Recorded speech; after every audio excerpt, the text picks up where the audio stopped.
The incredible edible fig Ficus carica. History. The fig is believed to be indigenous to Western Asia and to have been distributed by man throughout the Mediterranean area. It has been cultivated for thousands of years, remnants of figs having been found in excavations of Neolithic sites traced to at least 5000 BC. Figs were introduced into England sometime between 1525 and 1548. It is not clear when the common fig entered China, but by 1550 it was reliably reported to be in Chinese gardens.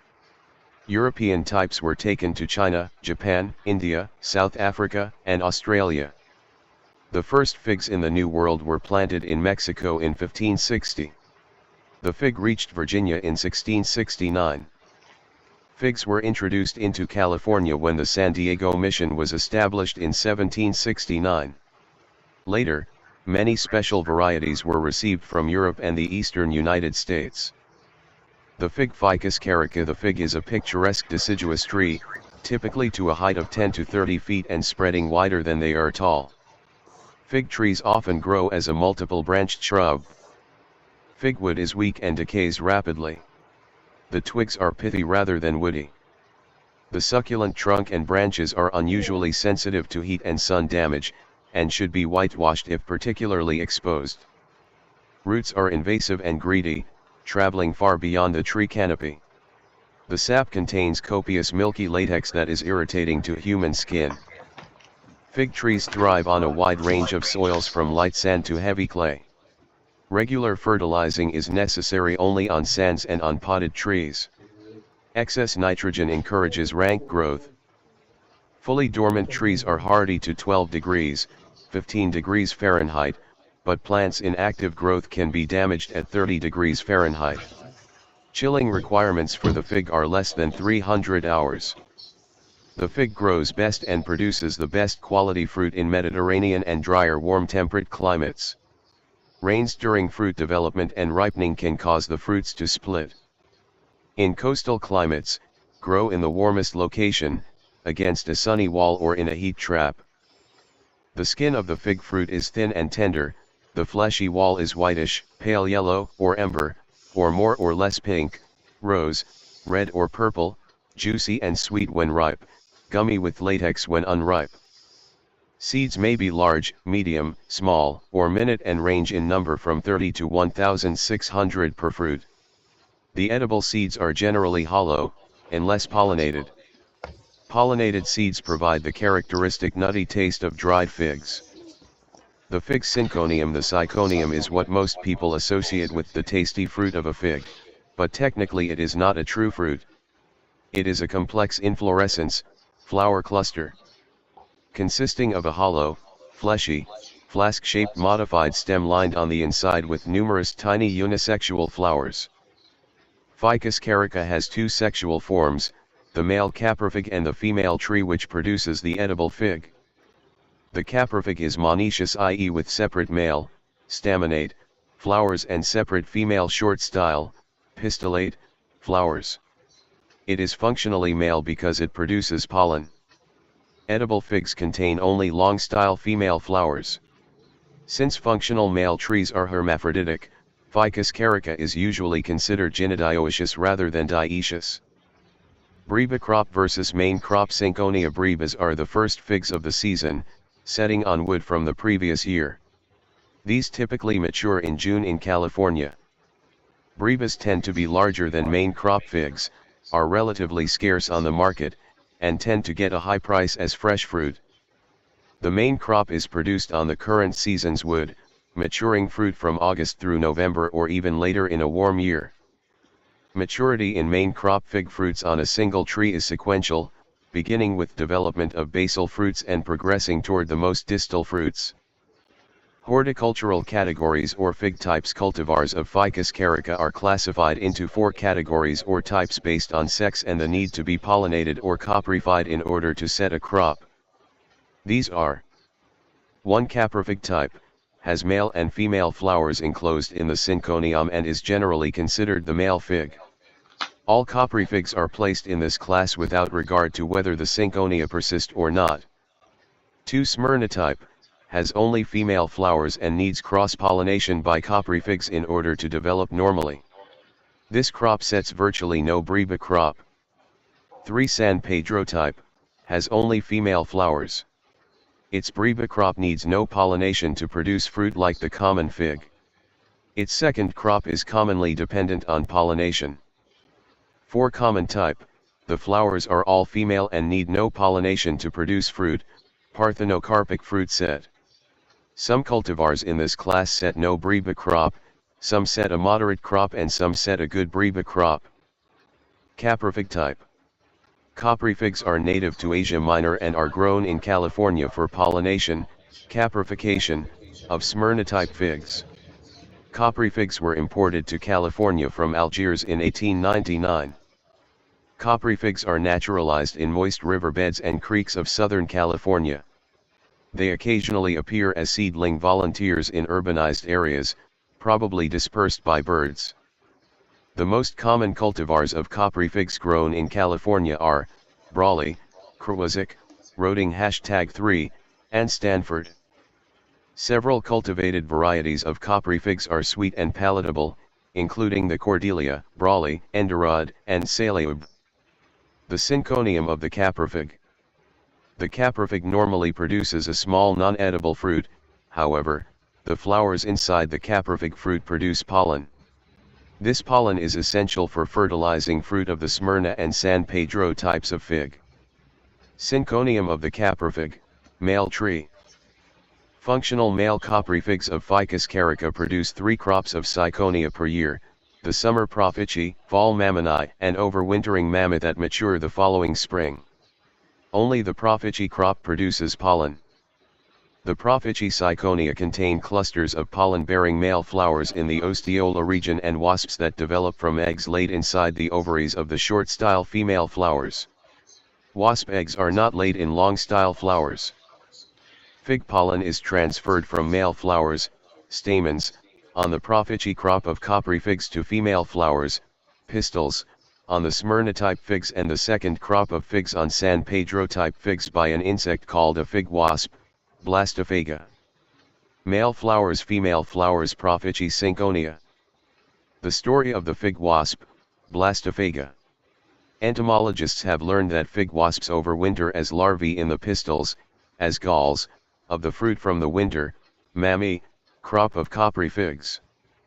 In April, the larva changes into an adult.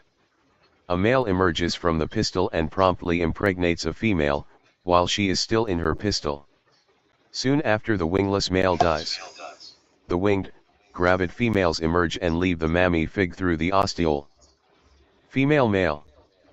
Eventually a female flies to a new, young, flowering caprifig of the spring crop, Profici crop, and enters through the ostiole. The female oviposits eggs in the short-style pistils, 1 per ovary, and then carries pollen to the long-style pistils for seed set. This enables the fruit to mature, and her young therefore to receive nourishment. The female dies within the developing fruit. After a short period, the new generation of fig wasps emerges. Males impregnate females and die while gravid females escape to colonize new flowering figs. The Profici caprifig has many male flowers near the ostiole, and the wasp thereby carries much pollen with her to the next syconium. The Profici crop resemble edible figs, except they are filled with wasps and pollen-bearing stamens. Branch of caprifig in early summer with mature Profici. Caprifig Profici syconia. During wasp exodus season in June, Profici syconia are filled with black, winged female wasps and amber, wingless males, and literally smoke with pollen. The importation of Capri figs to California in 1899 began the Western Smyrna fig industry. 3 to 5 Capri figs are grown at fig orchards for every 100 Smyrna-type fig plants, to provide the necessary pollen and fig wasps. Commercial growers often hang baskets of Blastophaga-infested Capri figs in the trees of Smyrna-type figs so that the wasps can effectively fertilize the fruit. This process is often referred to as caprification. Smyrna type. The Smyrna type fig was brought to California in 1881–82, but it was not until 1900 that the wasp was introduced to serve as the pollinating agent and make commercial fig culture possible. The Smyrna type fig varieties produce large edible fruit with true seeds. The Blastophaga wasp and Capri figs are required for normal fruit development. If this fertilization process does not occur, fruit will not develop properly and will fall from the tree.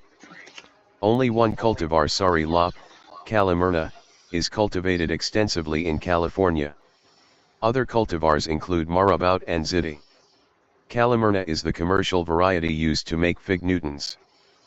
Smyrna type figs are considered to be the most desirable fig. They are judged better in flavor than the parthenocarpic fruits because the skin is more tender and the oil in the fertilized seeds give the fig extra flavor. It is true that the skeleton of a female wasp plus some dead larvae of the next generation fig wasps occur in Smyrna type figs, however, the consumer hardly notices these inclusions. The crunch of the Smyrna type fig is the oily seeds. Smyrna type figs are commonly sold as dried figs. San Pedro type.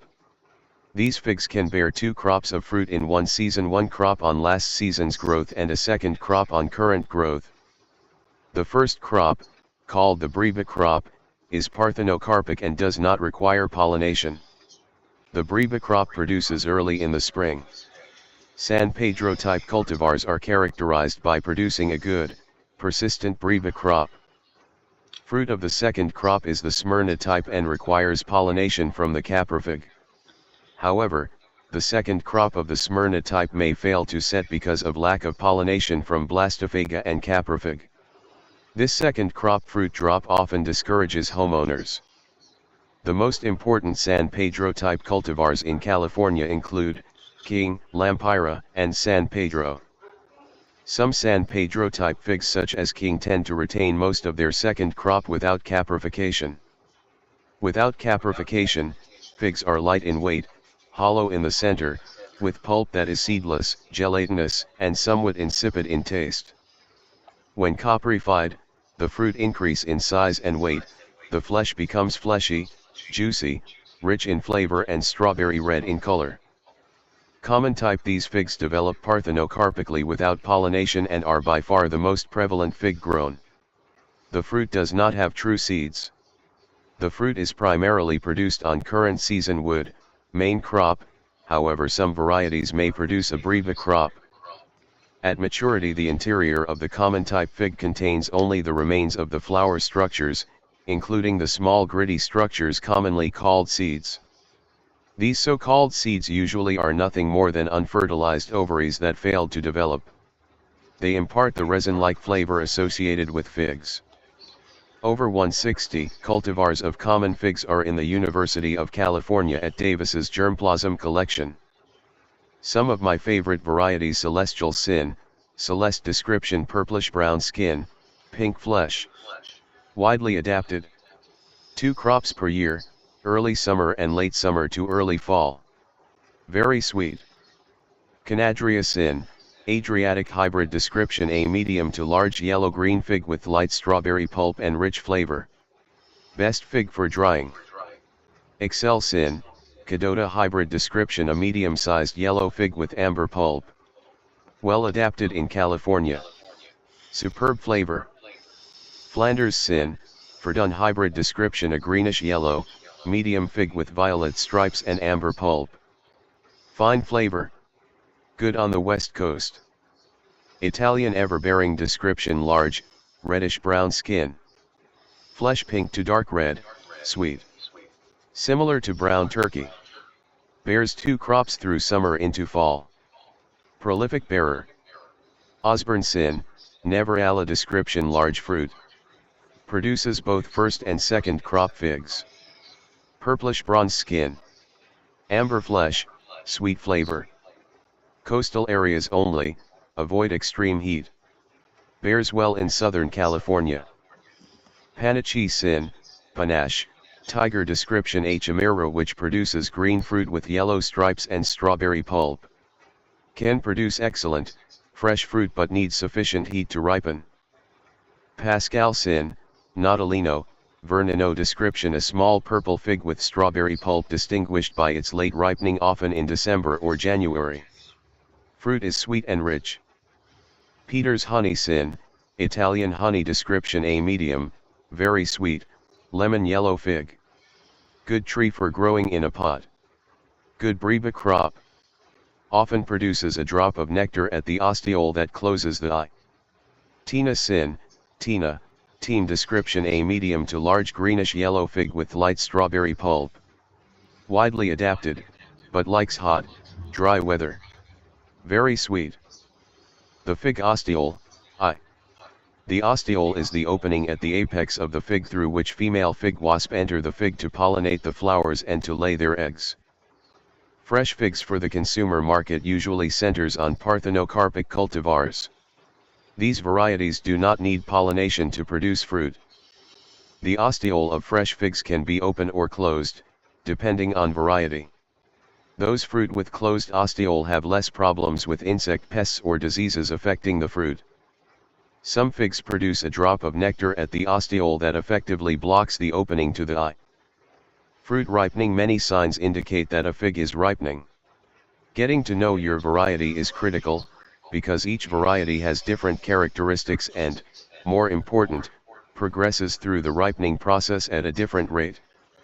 Generally, most of the flavor and sugars are developed in the last day or two of ripening, so just picking a day early can have a significantly negative impact on the enjoyment of the fruit. A cool period during ripening will delay ripening, and in some varieties, interrupt their maturation process, so that they will ripen, but they will not develop the full sugars and flavors that they would have had if they ripened in warm weather. Some varieties will not ripen without sufficient heat, and although fruit will form, the fruit remains hard or rubbery and may never mature to become an edible fruit. Figs exhibit a significant size increase when they begin to ripen. This usually happens concurrently with a marked color change. The color change is most noticeable in dark-colored figs. Ripe figs no longer exude a milky sap when picked. As a fig ripens and increases in size and weight, it will usually soften, which will cause it to droop or sag. The skin of some figs will split as they increase in size.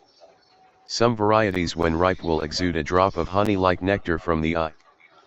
Nutrition value: figs are one of the highest plant sources of calcium and fiber. According to USDA data for the Mission variety, dried figs are richest in fiber, copper, manganese, magnesium, potassium, calcium, and vitamin K, relative to human needs. They have smaller amounts of many other nutrients. Figs have a laxative effect and contain many antioxidants. They are a good source of flavonoids and polyphenols. Propagation: there are many ways to propagate figs. They may be sprouted from seed, air-layered, grown from suckers, grafted, or grown from rooted cuttings. Seeds do not produce trees that are true to type. The trees are often sterile or functionally male copry figs. Air layering requires access to a tree for 3 to 6 months. Air layering a fig is easy and very successful. This method of propagation can produce a large plant in a very short period of time. Suckers are not always handy when you want them. Grafting: cultivars may be propagated on rootstocks, or older trees, top-worked by whip, cleft, or crown grafting, or chip or patch budding. Cuttings: fig plants are usually propagated by cuttings. The following slides are adapted from a presentation by John Verdick, owner of Encanto Farms. Propagation by cuttings: cuttings can be rooted in water, in potting soil, directly in the ground, in a variety of rooting media, such as sand, vermiculite, or perlite, or in a bag. Two things greatly improve rooting success: pre-rooting in a bag, and transplanting to a clear plastic cup containing specific media. Rooting is greatly speeded up when temperatures are 70 degrees or higher. Providing a warm environment can be as simple as placing your cuttings in a bag on top of the refrigerator, or a shelf above the stove. The use of a rooting hormone is not necessary. Powdered hormone seems to actually encourage rotting of the cutting. Use a liquid hormone, if you use any, at all. I would like to gratefully acknowledge John Verdick of Encanto Farms and We Be Figs for the following slides and instructions on propagating figs by hardwood cuttings. Thank you, John.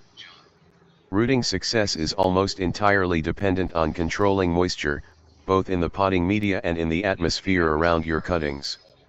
Soil moisture and humidity are crucial. The cuttings will rot if their soil is too wet. If it is too dry, the new roots will desiccate and die. Using a rooting media that maintains proper levels of air and moisture greatly increases rooting success. When choosing a rooting medium, you need to have a mix which allows for moisture to be retained, but one which does not allow the water to completely saturate the medium so that there is no air, oxygen, in the medium. Texture or coarseness is an important factor in balancing these two requirements. The smaller particle sizes tend to allow the medium to become saturated, excluding all air and holding too much moisture. Larger particles will hold less moisture and allow air. Most sand is too fine to prevent saturation. Potting soils hold too much moisture. Coarse vermiculite produces very good results. The coarse texture allows for good air penetration in the media, while the vermiculite holds the moisture. A mix of 60% perlite and 40% finer vermiculite also works well. If the humidity is too high, mold is a likely outcome, and if it is too low, the cuttings are at risk of desiccation before rooting occurs. Humidity can be controlled in a greenhouse, or using something simple like a plastic storage box with the lid substantially closed. Here I used a plastic bag over a black nursery pot. Pre-rooting cuttings: wrap dormant cuttings in lightly dampened paper towels or newspaper, then place them in a sealed plastic bag and put them in a warm place. In a few weeks, you will see root initials begin to form, and then roots. Be patient, each variety is different and each cutting, even when from the same. Once the cuttings have formed roots, they are removed from the bag for transfer to a clear cup. This bag technique can be used on all sizes of cuttings. I have done some as large as 2 in diameter. Transfer the cuttings from bags to 26 ounces clear plastic cups containing a rooting medium and with holes drilled in their bottoms. The pre-rooted cuttings are placed in these clear cups for further root development.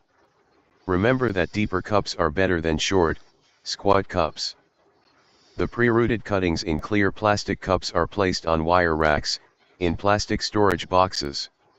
These boxes hold 20 cuttings and can be used to control humidity.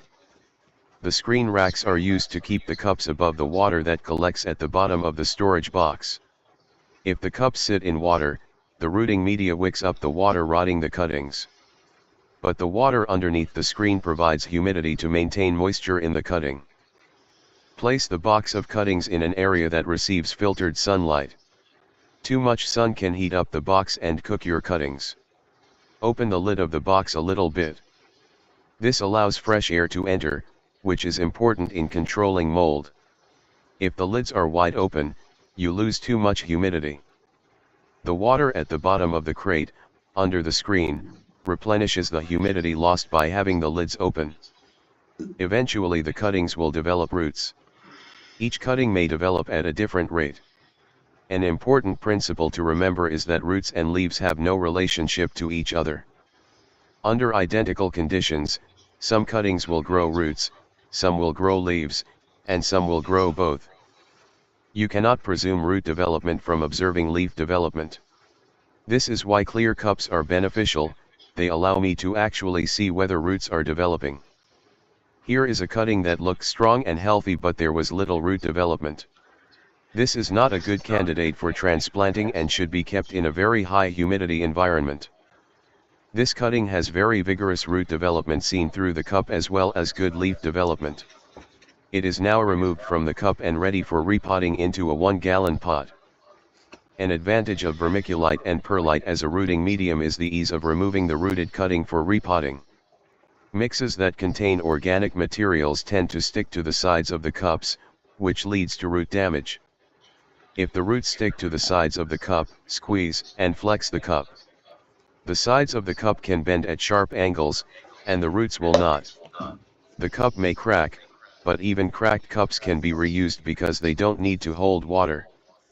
Transfer the cuttings to 1-gallon pots containing a potting mix of 60% perlite and 40% potting soil. Acclimate them to the outdoors, usually putting them in shade with augmented humidity for a few days, and gradually introducing them to more sunlight over a period of weeks.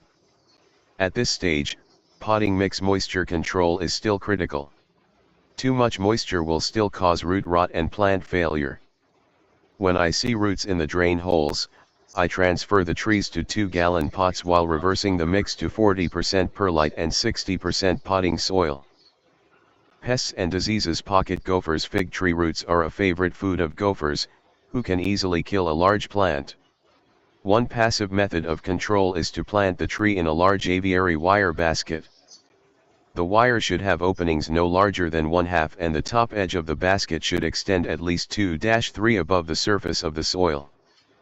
Gopher control products. Traps, baits, and gases. Important in the effectiveness of these products is that they should be placed in a fresh tunnel or run. Traps are often the most effective. Use in pairs and place back to back. Baits work well if used properly. A bait injector tool is a useful tool. Gases are most effective when the soil is moist.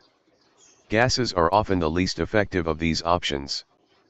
Birds. The most effective bird deterrents are nets. Any size net which completely encloses the tree will be effective against birds.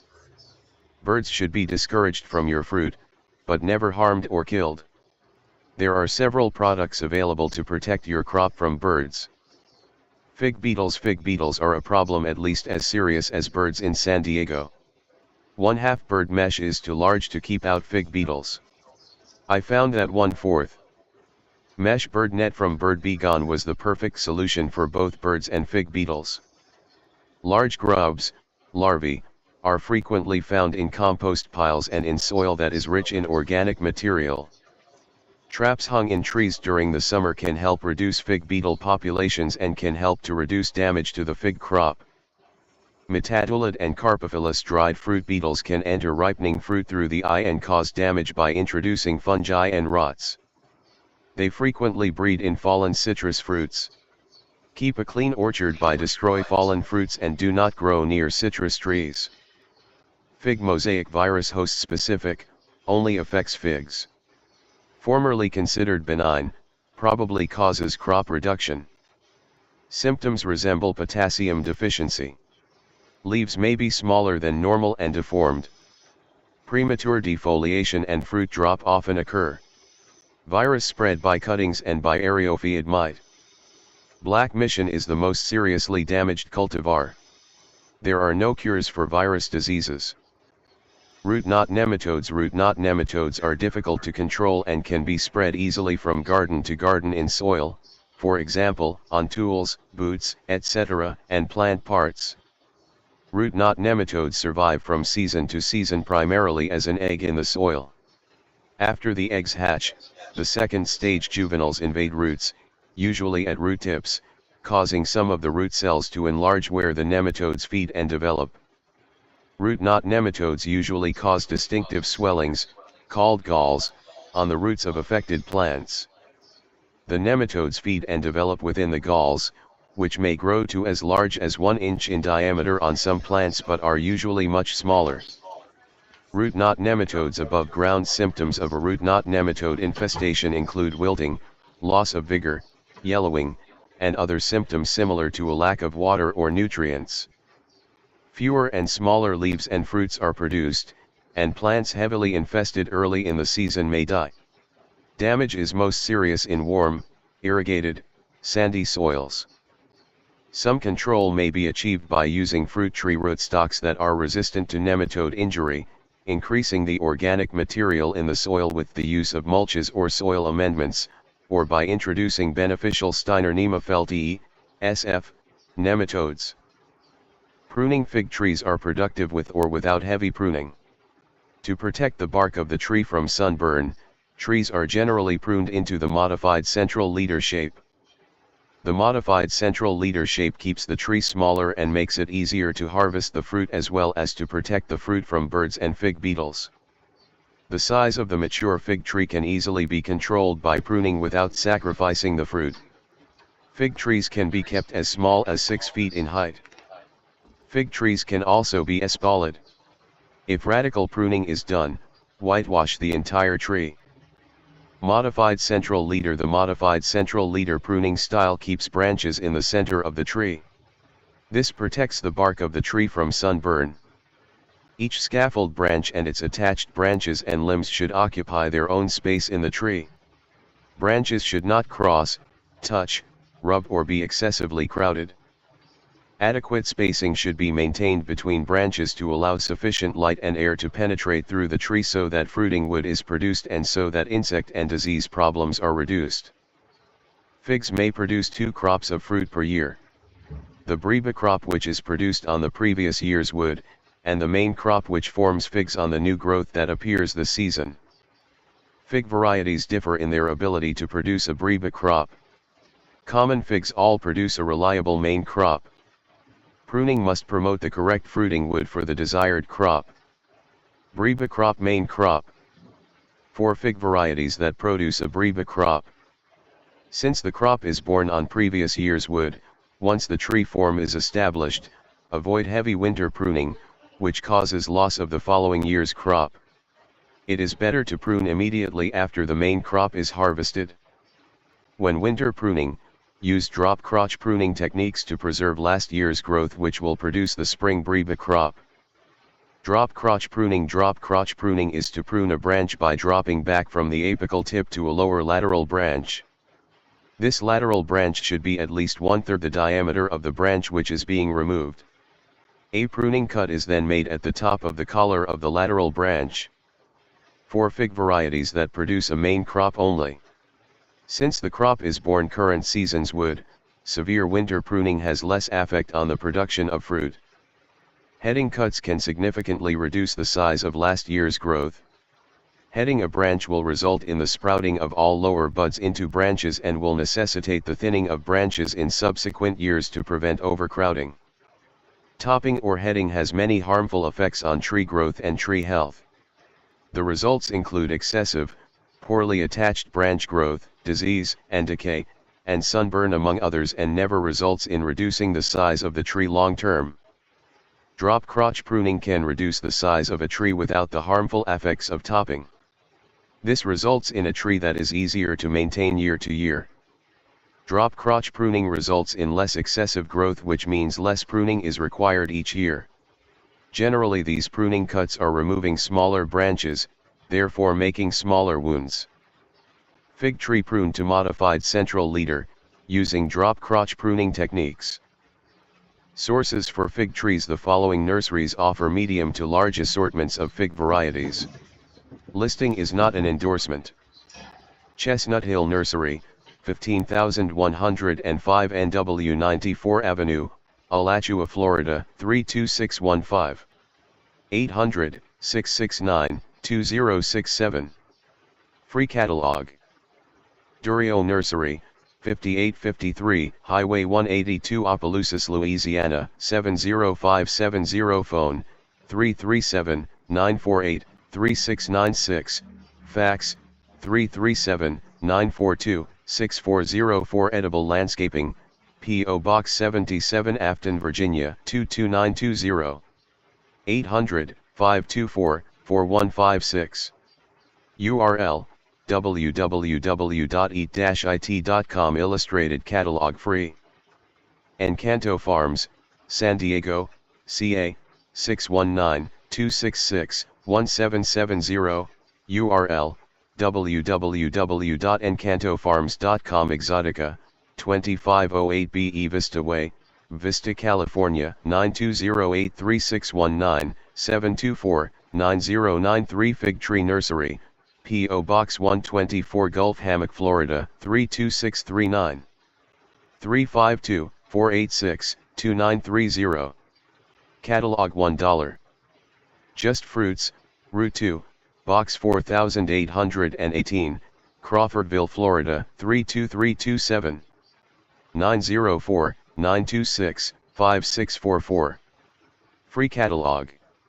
Louisiana Nursery, Route 7, Box 43, Opelousas, Louisiana 70570. 318-948-3696. Catalog $6. Oregon Exotics, 1065 Messenger Road, Grants Pass, Oregon 97527. 503-846-7578. Illustrated Catalog $3. Peter Bogwen, Trompweagel 27, B9170 de Klinge, Belgium. Right for catalog information. Figs can be legally imported in the U.S. with proper USDA import permits and quarantine. Raintree Nursery, 391 Butts Road, Morton, Washington 98356. 360-496-6400. Illustrated catalog free. Reed's Nursery, Hales Hall, Lawton, Norfolk, NR 146QW, Great Britain. 4401508548,395. Write or call for catalog information. Figs can be legally imported in the U.S. with proper USDA import permits and quarantine. Several Nafix fig interest groups members also sell figs on an amateur or casual sales basis. Fred W. Bourne, 5715 West Paul Bryant Drive, Crystal River, Florida 34429-7523. 352-795-0489. Bill Fogarty, 1035 Southeast Bell Avenue, Corvallis, Oregon 97333541758-5272. Ray Given, 2412 Low Ground Road, Guyton, Georgia 31312. 912-728-4028. Email to raygevan@earthlink.net. National Clonal Germplasm Repository, USDA Ars University of California, Davis, CA 95616916752-6504, voice, or 752-5974, fax. The incredible edible fig Ficus carica. I would like to gratefully acknowledge John Verdick of Encanto Farms and Weeby Figs for the slides and instructions on propagating figs by hardwood cuttings and for several of the fig pictures. Thank you, John.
Go to mama.